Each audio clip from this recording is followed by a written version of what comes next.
Before I start, I would like to acknowledge the traditional custodians of the land that we meet on today and pay my respects to elders past and present, and extend that respect to all Indigenous people in the room. So I'll be talking about remote renewable energy microgrids today, and I'll focus on considerations that you should take into account when we talk about microgrids and give you some examples. So as Chris mentioned, I will talk about what is a microgrid, and Sven has already given a good introduction to that part, why you would want to consider a microgrid, and some considerations when you're actually going through the process of implementing a microgrid. And then I'll give you some examples of remote microgrids in Australia. So what's a microgrid? So microgrid are localized systems that generate electricity from renewable energy, such as solar and wind. And they can supply homes in their surroundings. So there are two types of microgrids. As we already heard in different presentations today and yesterday, there are microgrids that are connected to the conventional grid, and then there are microgrids that are off-grid. So the grid-connected microgrid, as Sven said, can generate the electricity locally, and then if it's connected to the NEM, which is the National Electricity Market, the electricity can go from the community into the conventional grid, and the community can be supported by the conventional grid if needed. So it goes both ways. If it's connected to the grid, that also means that the community and the users are exposed to wholesale prices. So that's a big difference compared to the off-grid system, in which electricity is variable, and that really poses the need to have a battery, so some sort of storage for the electricity when you actually need it. If the microgrid is islanded or off-grid completely, then you have independent pricing as well. So the main question is, why a microgrid? How is that going to help the community? How is that going to help the region? So the main idea of the microgrid is to take control over your electricity generation and supply. So I think that's probably the largest benefit for the community. And also in designing the microgrid, you can focus on community needs. And that really varies among communities.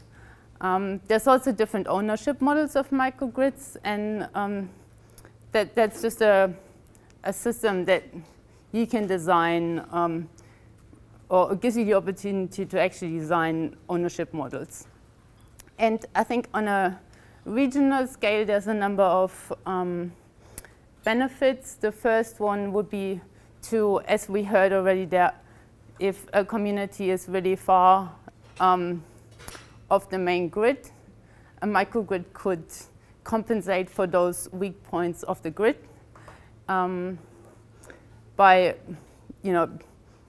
being islanded if there is some disturbance on the line. Another major benefit, and that's the same with all renewable energy technologies, is that you will have a shift from diesel to solar. So that will have environmental and health benefits as well. So less pollution. And then the economic benefits of microgrid, and Amanda, I think she's not here today. Was referring to yesterday, will be to have a lower cost system, and there's also an opportunity for job creation if you construct a microgrid, and then there will be some jobs, as Sven mentioned earlier, during the maintenance and operation phase. So overall, if you consider those benefits, you can really build strong energy resilience within your community. And that's really important for the regional economy, but it's also important, as we heard yesterday, if there are climate impacts that are striking your community.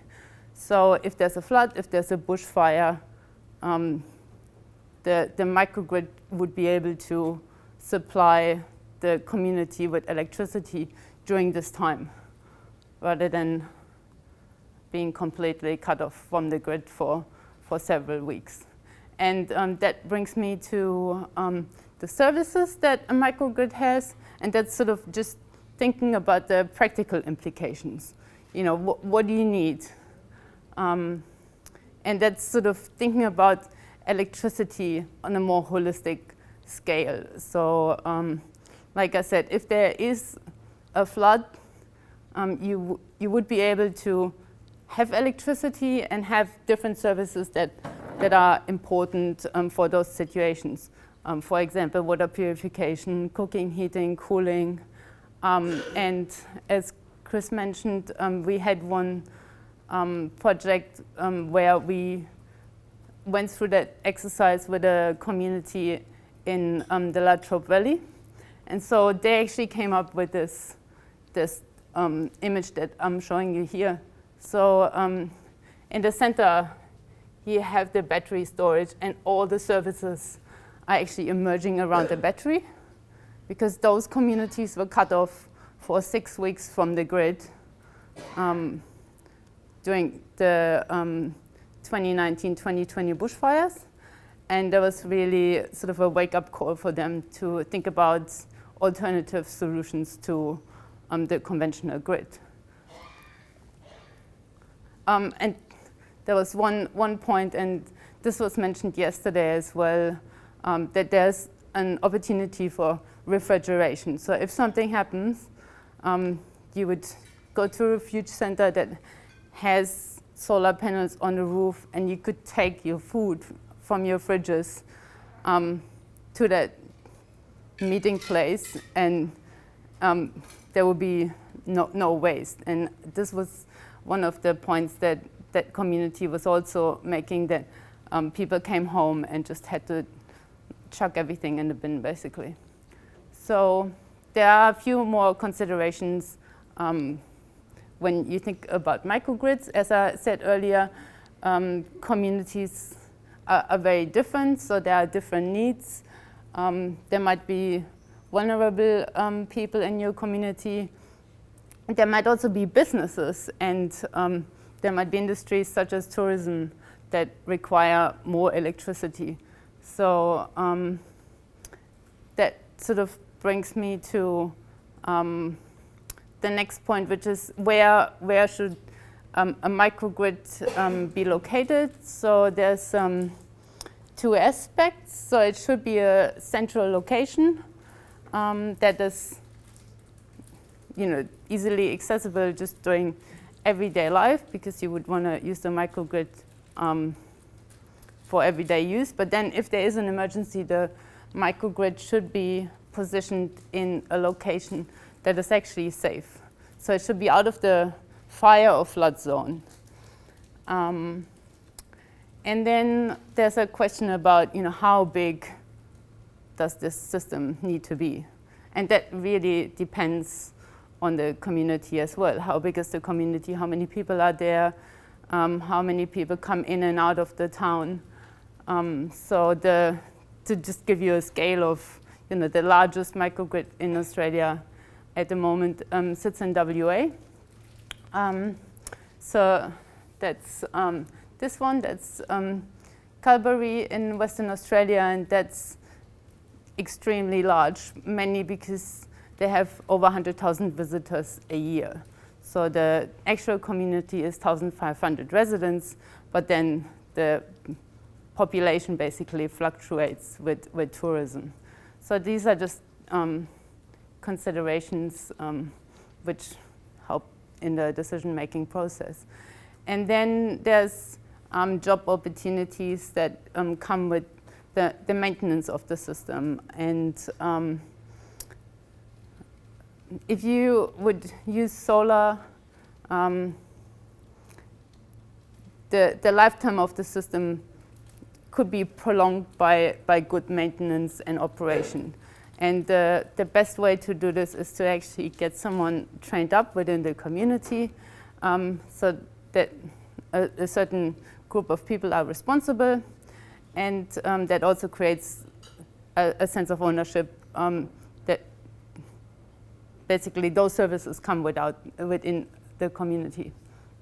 We were talking about returns of investment earlier, and this is I think pretty optimistic example, but there was an example from Sweden where the return of the microgrid, the return of investment for a microgrid was around 4 years. I was talking to Sven earlier, and he thought this was pretty optimistic, so I probably would double it to be safe. And yes, solar panels can last a long time, but then if they're in harsh climate conditions, maybe 30 years is also a sort of more optimistic estimate. How do you fund microgrids, or who funds microgrids? The federal government has run several programs over the last few years to support communities and build microgrids. And so the first block was the Regional Remote Community Feasibility Fund. And there was mainly looking at are microgrids in certain communities actually feasible. And so the next phase of this program is pilot projects. And the government in October last year extended this program and created a program that's dedicated to First Nations communities. So there will be 80 million in this fund that are dedicated to one particular group, which makes a lot of sense. And then there are different state programs. They're much smaller, but they are there as well. So just giving you a few examples of microgrid developments within Australia. So the first one I'm going to be talking about is the microgrid at Barley Point, which is on the south coast. And this community had a number of motivations for going with this option, and it was at the end of the line, or at the fringe of the grid. It had fluctuating population as well due to tourism, so 4 to 5 times the size during peak seasons. And of course, they were experiencing frequent power outages. So this is just a more reliable system, especially if you have a big tourism industry. So the community at Barley Point was working with Endeavour Energy on the project. They received some funding through the New South Wales Bushfire Recovery Fund, which that's sort of one way of approaching this, together with a network operator. And so the system was about 3 megawatt of battery storage. So that's sort of a medium-sized system. And the community reference group that was working with the microgrid developer included community leaders in their decision-making process. Another example, this is just more, as Sven already mentioned, that it makes a lot of sense for agricultural communities to consider microgrids. And there are a few, there are 4 large microgrids at the moment that are sort of in the builds in New South Wales and Queensland. They're all very remote. And for agricultural communities, it just sort of makes sense to think in longer time frames and to have those 5 to 7 years cycles that they can plan for in terms of energy prices, but also to sort of expand or develop their system in terms of sustainability. So if you decarbonize, you might have different ideas about sustainable agriculture as well. So they're developing that alongside the microgrid. I found another example of a remote microgrid in Western Australia. That's just one of many. So the Western Australian government is really, really keen to put in microgrids since the communities are just so isolated and dispersed that for Horizon Power and Western Power, which are the big energy companies in WA, it just makes economic sense to support communities in the development of microgrids because it means less money spent on maintenance of the grid. So, and probably one last point is that these type of agricultural microgrids are developed in support or are supported and developed alongside farmers associations. So you really need the support of the community because they're the ones who will be using it. Which brings me to my last example, and that's a community in far north in a Northern Territory, Boroola Township, and that's like a medium-sized community, so 2,000 to 3,000 residents. And so they went with the option to have an organization leading the project that is actually Original Power, which is an Aboriginal community development organization.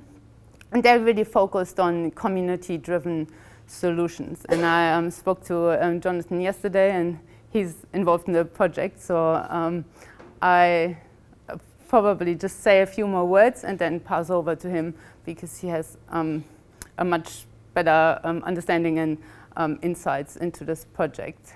I just wanted to mention one thing that basically motivated the community there to go with a microgrid, which is really high power prices.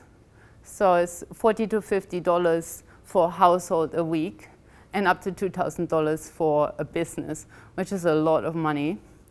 And it also was is aiming to replace the system that they have at the moment, which are a prepaid card system, which really doesn't give the community much autonomy and power. So I think it's really important to look at projects like this in order to develop that energy resilience and also take control over the system. And I'll pass on to Jonathan. Thank you. Thanks, Sarah.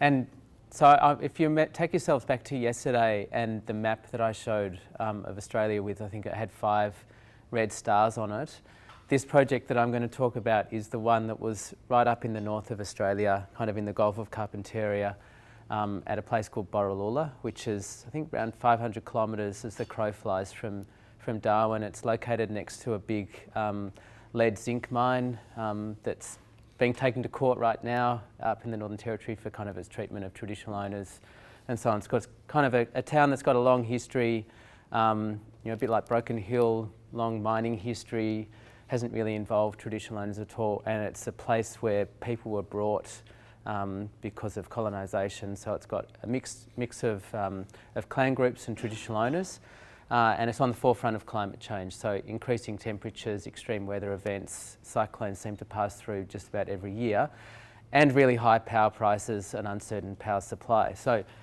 it was something that I think Karina touched on yesterday in her little brief address to us. So she's the Executive Director of Aboriginal Power and one of the founding members of the First Nations Clean Energy Network. And I guess through these demonstration projects, we're trying to work out what the policy, financial and regulatory barriers are to getting projects up and running. So I'm going to try and show another video. Yesterday I tried, it didn't work, so hopefully today.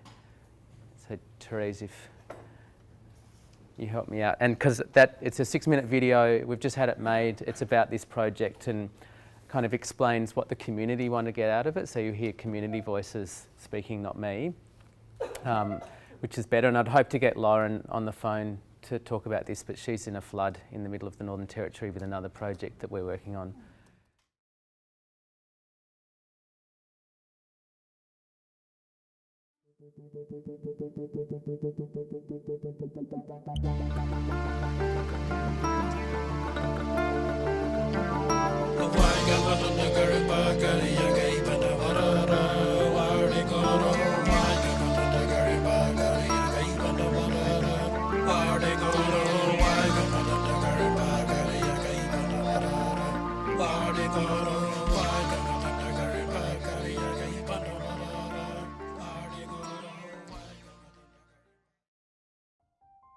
As an Aboriginal person, to be out on homeland, you know, it gives you the sense of responsibility, sense to care.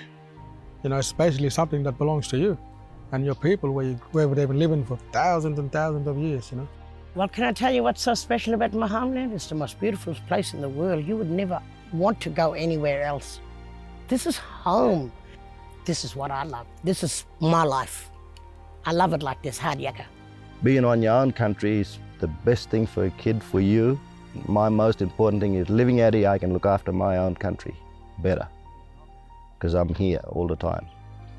Being home and connected to the country is everything that anyone could ever dream of or want. Being back on country, living on country is amazing, it's wonderful. It's a blessing to be on country. It's got important stories, you know, sacred sites and all these sort of things that we gotta teach our kids, you know, later in the future.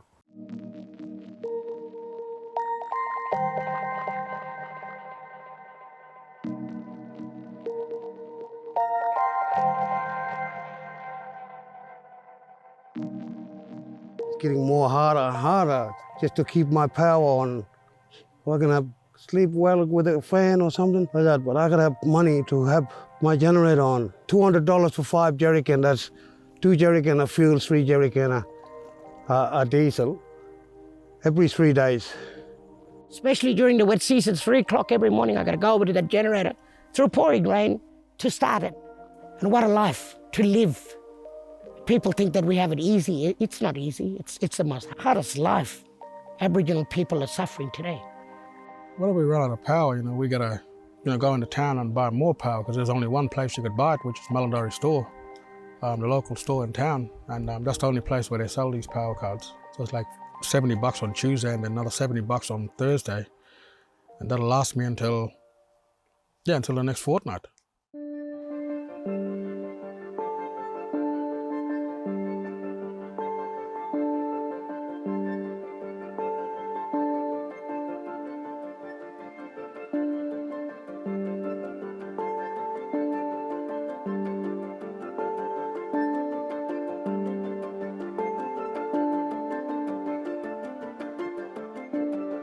Now this other project now, like this part of a community-owned project, solar project, and I'm working in it through Regional Power.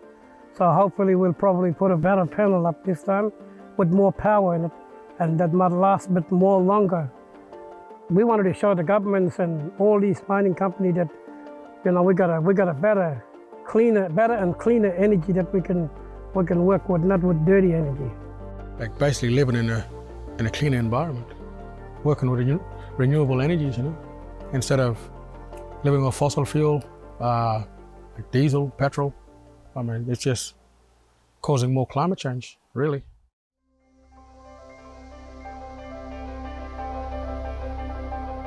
And if they can help us get better power, bigger solar, do you imagine how many family are going to come back onto the homeland? How many healthy family we will have?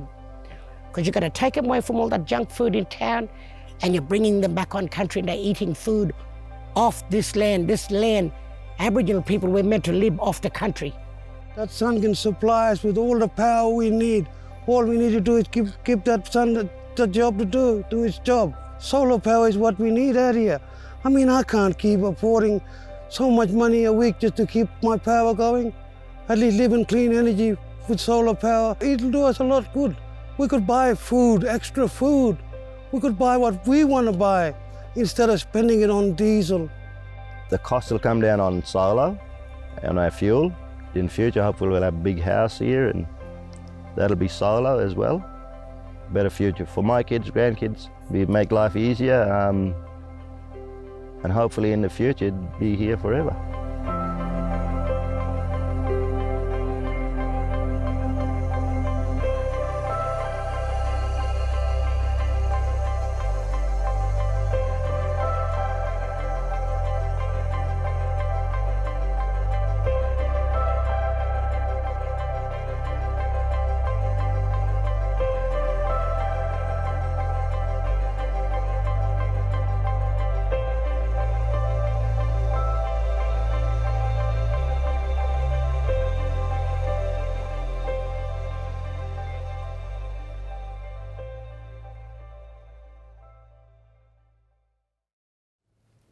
Thanks. So I'm glad we got sound because I think it's a really great story. And I guess the drivers behind it were some of the things that Sarah's talked about and speakers yesterday talked about.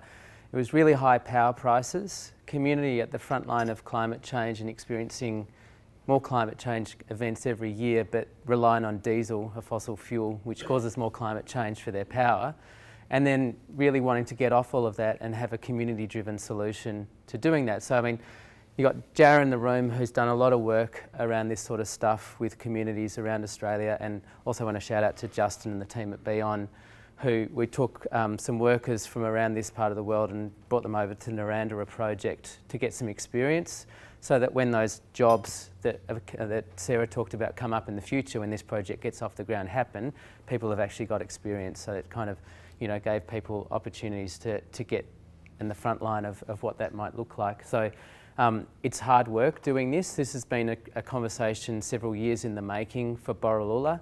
Great relationships with that community that Original Powers had over many years have been the foundation for it. So we've supported the community through coming together to talk about what the solutions might be, forming a cooperative, which was the subject of that little short film. And that took a year just to form the entity that's then going to develop up the project. And then there's feasibility studies, getting funding for the feasibility study. We got some funding from the previous federal government to do that. And now it's all about bringing it together, working out what the cost, what the sale price of the power is going to be, which I'm hoping Jonathan can Jonathan can talk about, who's an expert in this sort of stuff, can be, and really negotiating and pulling it all together. And even then, once you've done that, it's going to cost $13 million is what is anticipated with the cost of all of this, to get cheaper power prices, community control over all of that, and then done through clean, reliable solar. So it's a big piece of work bringing it all together. And I guess if there's anything to take home from the couple of days here, and there's been so much information and opportunity kind of presented, I guess an example of here's a community in a remote part of the world doing all of this, and kind of the lessons learned are things that we really need to share. There's organisations like Community Power Agency, Next Economy, who have been talking about this for years as well, in the general population, about how you all bring it together. And I think it's a case of how do we coordinate this expertise and the work that, you know, organisations are doing, and make it work for local Aboriginal land councils so that it's readily accessible and there and available for you when you need it.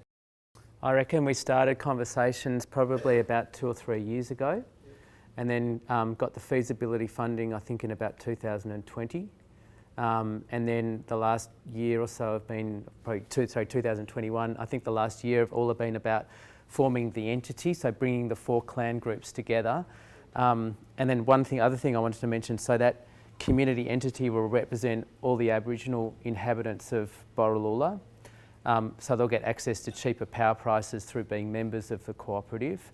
And then they'll do a lease because the solar farm itself, the solar installation, will be on land trust land, so Aboriginal freehold land outside the town. So traditional owners will get a rental income from the Aboriginal cooperative who'll lease the land on the Aboriginal freehold land. So it's, it's kind of a beneficial project in many different ways.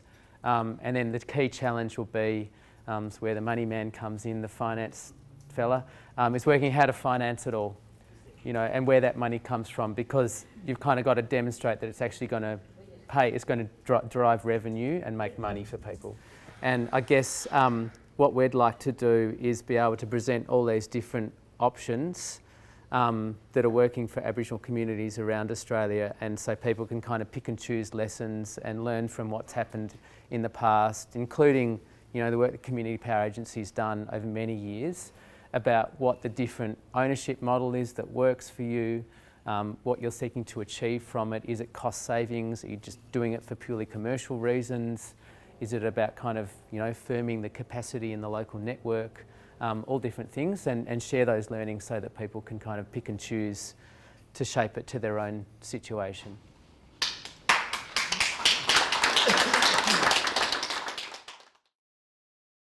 I wasn't here yesterday, and I'm hanging around today even after this, so feel free to come and have a chat or ask any questions. But I'll get straight into it. Grong Solar Farm has a few facets, involvement with JARA's organisation, Community Power Agency, to develop a solar garden, a grant from the New South Wales Government, but I'm going to focus on the crowd equity funding of Grong Solar Farm. So we crowdfunded a solar farm. So I'll talk about background and introduction to the project, some of the details, the revenues in the energy markets, and how our crowd equity campaign went. Gerald and I have a business called Komo Energy, 5 years old, and focused on developing community scale solar and storage projects. So not 100 megawatts, $100 million projects, but more like 1 megawatt, $1 to $2 million projects, and generally with storage included. And like the discussion on mini grids, we believe in a future more locally supplied power system rather than big generators and long transmission lines, trying to supply our power locally as much as possible. So we have a vision to get renewables, local solar farms in 1,000 towns in Australia. This is us at the Grong pub. Grong's near Narrandera for anyone that doesn't know it in New South Wales, and doing some community consultation in the pub. Interestingly, the Royal Hotel in Grong was going to shut down 1.5 years ago, and the community raised $1 million to buy it and upgrade it. So it's good to spend some of our time there when we're visiting. So our model of 1 to 2 megawatt solar farms, we believe it to be more nimble, can be developed more quickly and financed more easily. It's more accessible, local contractors can work on it, individuals can invest and own a share, and people can be more involved. We think they can have a more positive impact on the regions through local ownership, more steady workflow of, say, 100 1 megawatt solar farms rather than one big solar farm. And they're more easy to add storage to than the big solar and wind farms. So Grong Solar Farm is a private company. Jonathan mentioned a cooperative structure being used in the Northern Territory. This is a private company. Grong Solar Farm Proprietary Limited is just set up to hold all the approvals, agreements and the assets of Grong Solar Farm. The shareholders are our seed investors, our crowdsourced finance, crowd equity investors, and Komo Energy holds a small shareholding as well. That's where Grong is, out near Narrandera, so 5-hour drive from Sydney and 25 kilometres from Narrandera. In terms of the solar farm itself, this is the Grong town centre. The solar farm is this little patch here. This big rectangle is 2 farming lots, 160 hectares each, and the solar farm you can see just takes up 5 hectares of that larger lot. Interestingly, in New South Wales, it became possible for solar farms to get registrable leasehold as a part of a larger lot, so that's a bit of a boon for these projects. In terms of the timeline, we secured the site, as in signed a lease, in October 2019, partnered with CPA in Pingala to get a grant. We went and got it construction, DA approved in October 2020, then about a year of grid modelling and got the connection agreement signed with Essential Energy in August last year.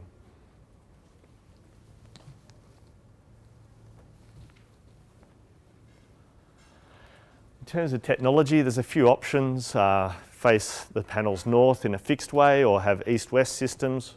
We chose single axis tracking, which starts facing east in the morning for the morning sun, goes flat, and then west in the afternoon. I'm colourblind, but the reason is it's this more pink graph of more generation early in the morning and late in the afternoon.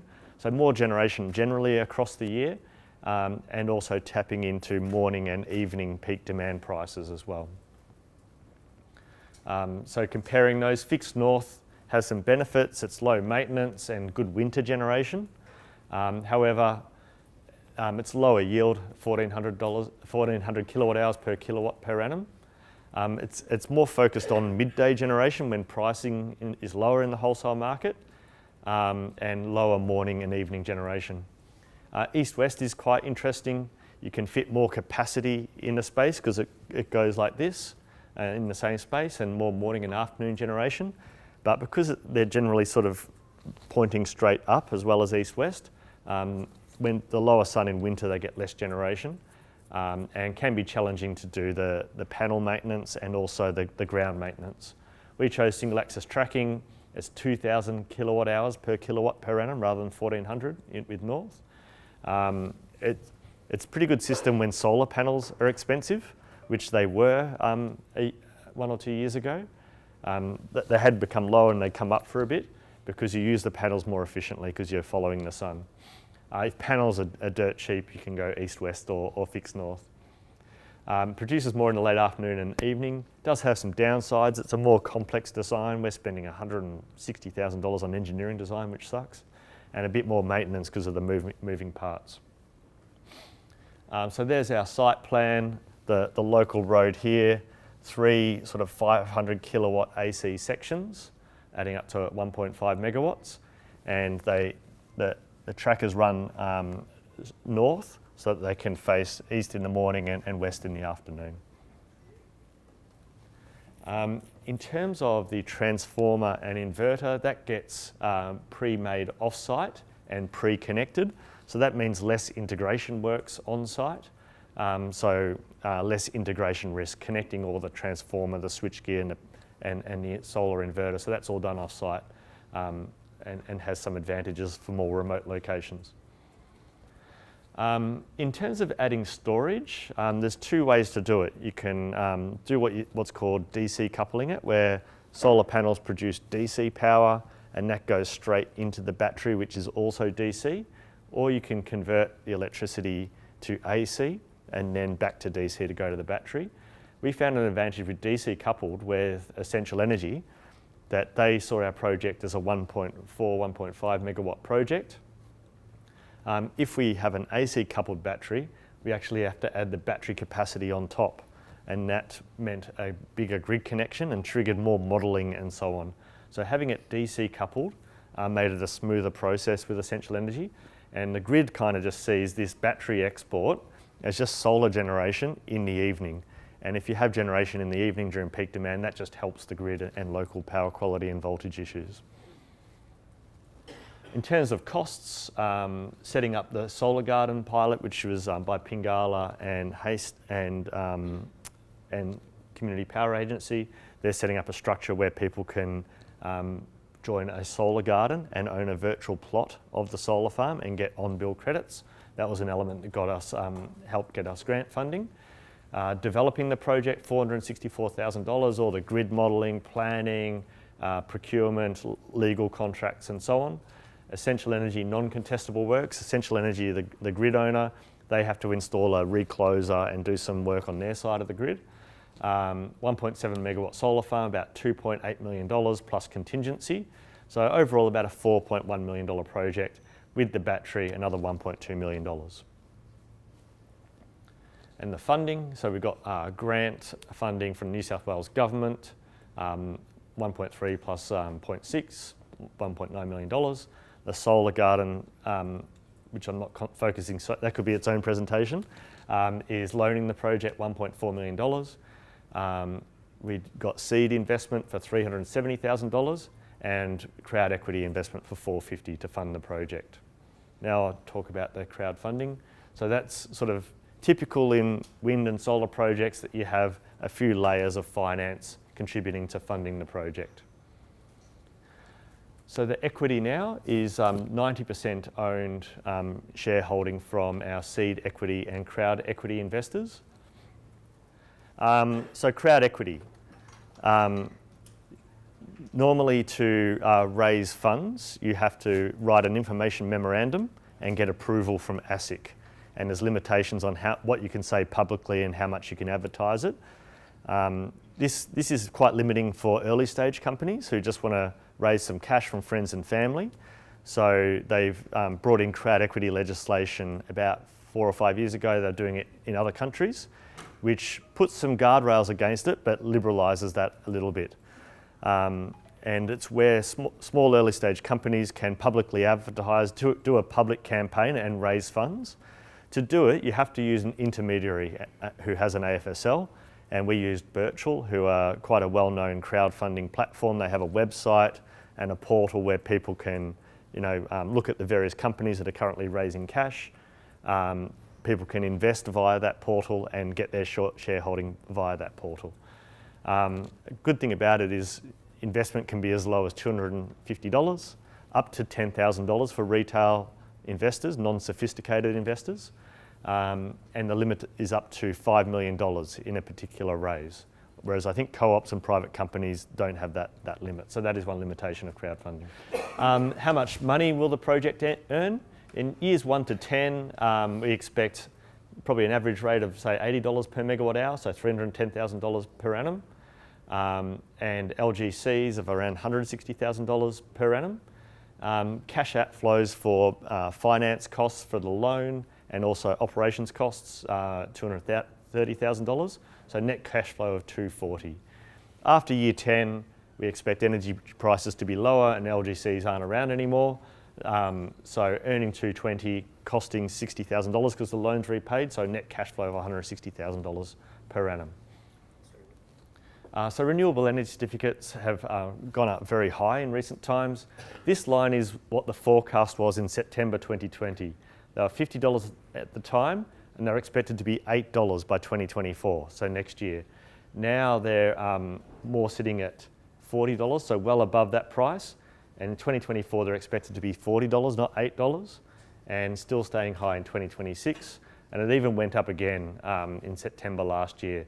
So this is corporates are buying up LGCs so they can claim they're 100% renewable and reduce their emissions. And this has created a lot of demand for LGCs and renewable energy certificates, making wind and solar farms more viable. So crowdfunding. We jointly made a project decision to fund the equity side of the project using crowdfunding on the Birchal platform. It's quite a scary thing to do, so we set up a logo and brand, our messaging and comms and website. So Grong Grong Solar Farm took a kind of life of its own, having a logo and all these things, Facebook page, and then started webinars introducing potential investors to the project and what it meant. All that preparation led to finalising our offer document and going into EOI phase. A big part of that was a campaign video. It was about $23,000 or something like that. I bet you got a better price than us, but it was very involved to market the project, and we spent a lot on Facebook advertising to spread the word. We collected around 1,000 expressions of interest from people interested in investing in and owning a share of Grong Grong Solar Farm. Then the investment opened. Generally on Birchall, it's open for 3 weeks. We continue doing sponsored Facebook ads, phone calls, all those EOI lists and webinars. It was a very busy time. We got 744 EOIs. Once we open for investment, we have a live tracker on the Birchall page, and we hit $100,000 in 10 minutes, which is quite exciting because the 4 of us were sitting in a Zoom watching it and hoping it didn't sit on zero for a while. Within 80 minutes, we got to $250,000. And to hit our max target of $750,000, we got there in 8 days. And 8 days, does that sound pretty short? It felt like an eternity to us. And Gerald, my colleague, he's German background and a lawyer, and he's used to be able to controlling most things in his life. And he didn't like that some days no money would come in, and he'd ring me up, what are we going to do? What are we going to do? And in the end, all we knew what to do was a webinar. So he said, let's have another webinar. We'd set up a Facebook advert, inform everyone we're having another webinar, and we finally got there on the 8th day. So what type of investors did we have in the crowd campaign? So we got $250. 30% of the investors were $250 at the $250 level. 40% were between $250 and $1,000.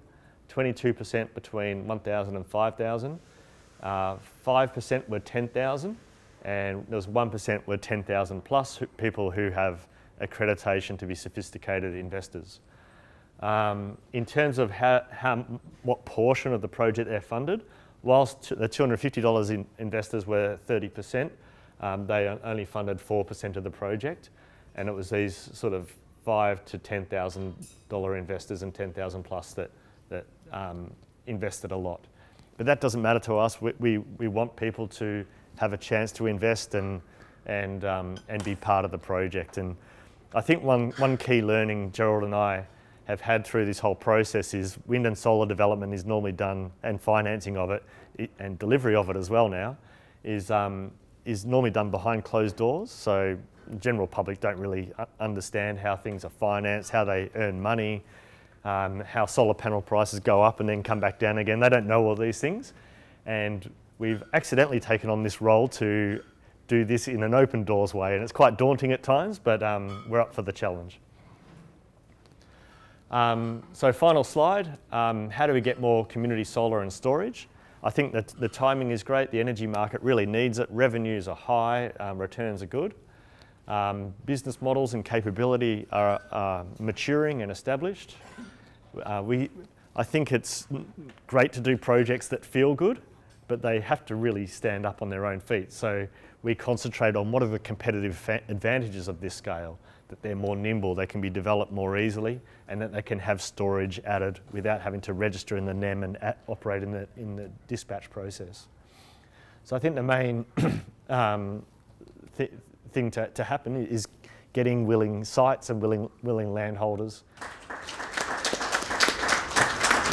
Just as part of closing, can I also thank UTS for the enormous amount of work that you've put into this forum itself. I know it's been a bit of a pain at times where we've had to pull up stumps for a couple of the planned forums we had due to inclement weather. I'll use that excuse.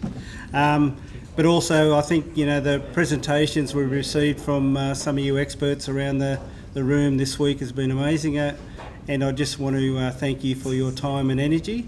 And I also want to thank our land councils for your input, engagement and participation in the discussions. I think it opens up a whole new world for us. I'm not sure that I'm ready for that just yet, but I think, as I think most of the presenters have indicated, the timing is now, or the stars are aligning basically. So it's a whether or not we want to be in that tent and be part of the game, or whether we just want to sit back and coast along as we normally do. So again, I now realise why Heidi is going on extended leave. She wanted to get this out of the road and she doesn't have to take any more phone calls. So again, thank you to UTS, much appreciated, and particularly you presenters who've come a long distance to share your knowledge and experience with us. So thank you very much.